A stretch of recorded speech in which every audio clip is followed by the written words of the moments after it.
ప్రభుత్వం నకిలీ విత్తనాలు ఎరువుల పట్ల రైతులు జాగ్రత్తగా ఉండాలని ప్రభుత్వ విప్ ఆలేరు ఎమ్మెల్యే బీర్లా ఐలయ్య కోరారు.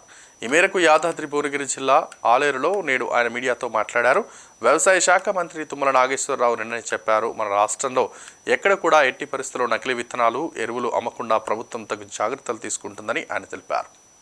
సబ్సిడీపై రైతులకు నాణ్యమైన విత్తనాలు ఎరువులు పంపిణీ చేయనుందని తెలిపారు. ఈ కార్యక్రమంలో కాంగ్రెస్ పార్టీ నాయకులు జనగామ ఉపేందర్ రెడ్డి, కట్టెంకుమల సాగర్ రెడ్డి, ఎంఏ ఎజాజ్, యాదగిరిగుట్ట ఎంపీపీ చీర శ్రీశైలం తదితరులు ఉన్నారు. ఆలయ ప్రజలకు రైతన్నలకు కూడా ముందుగానే వర్షాలు స్టార్ట్ అయినాయి.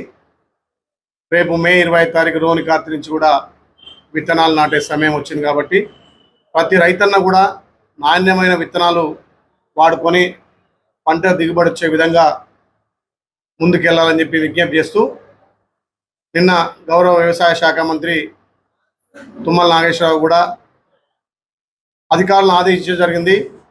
ఎక్కడ కూడా నకిలీ విత్తనాలకు తావుండకూడదు.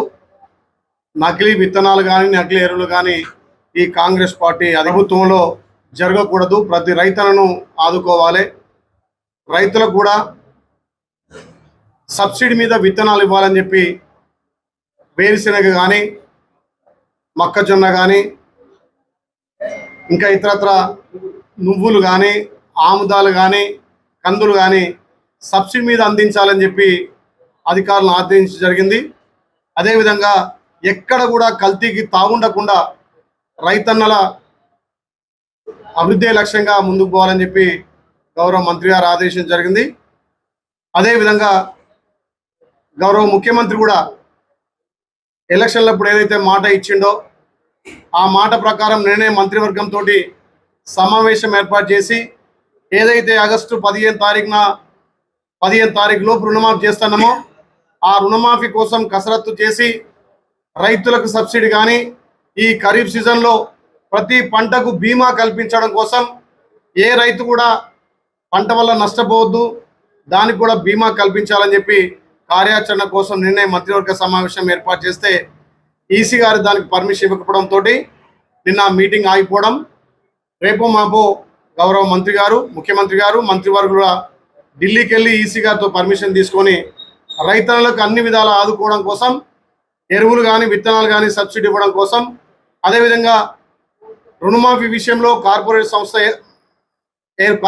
ఏర్పాటు చేసి దాని ద్వారా ప్రతి రైతుకు 2 లక్షల రుణమాఫీ చేయాలని చెప్పి గౌరవ ముఖ్యమంత్రి కార్యాచరణ చేస్తుంటే ముఖ్యంగా రైతన్నలు కూడా ఎక్కడ దిగాలు పడాల్సిన అవసరం లేదు. ప్రతి రైతుకు కాంగ్రెస్ పార్టీ అండ ఉంటుంది. ముఖ్యంగా రైతన్నలు మాత్రం నాణ్యమైన విత్తనాలు నాణ్యమైన ఎరువులు వాడి ఎక్కడ కూడా మీరు మోసపోకుండా అధికారులను కూడా టాస్క్ ఫోర్స్ వాళ్ళని కూడా ఆదేశించడం జరిగింది. షాపులలో విజిట్ చేసి నకిలీ విత్తనాలు దొరికిన నకిలీ ఎరువులు దొరికిన వాళ్ళ మీద క్రిమినల్ కేసు పెట్టాలని చెప్పి గౌరవ మంత్రి గారు తుమ్మల నాగేశ్వరరావు ఆదేశం జరిగింది. ఆలేరులో ఉన్నటువంటి అన్ని షాపుల వాళ్ళకు కానీ వాళ్ళకు కూడా మేము కూడా ఒకటి చెప్తున్నాం, మీరు రైతులను దృష్టిలో పెట్టుకొని నాణ్యమైన విత్తనాలు నాణ్యమైనటువంటి ఎరువులు మీరు సరఫరా చేయాలని చెప్పి అతి త్వరలోనే వాటికి సంబంధించిన సబ్సిడీలు కూడా అందిస్తామని చెప్పి మేము రైతులకు చెప్తూ, ఇప్పుడు వర్షాలు కూడా తొందరనే స్టార్ట్ అయినాయి కాబట్టి ఈ రోహిణి కార్తీ నుంచి కూడా వీటిని సాగు చేసుకొని ఆలేరు ప్రజలు ఎక్కువ కూడా దిగుబడి దిశగా పయనించాలని చెప్పి రైతులను వేడుకొని రైతులు ఈ అవకాశాలను వాడుకోవాలని చెప్పి విజ్ఞప్తి చేస్తున్నాం.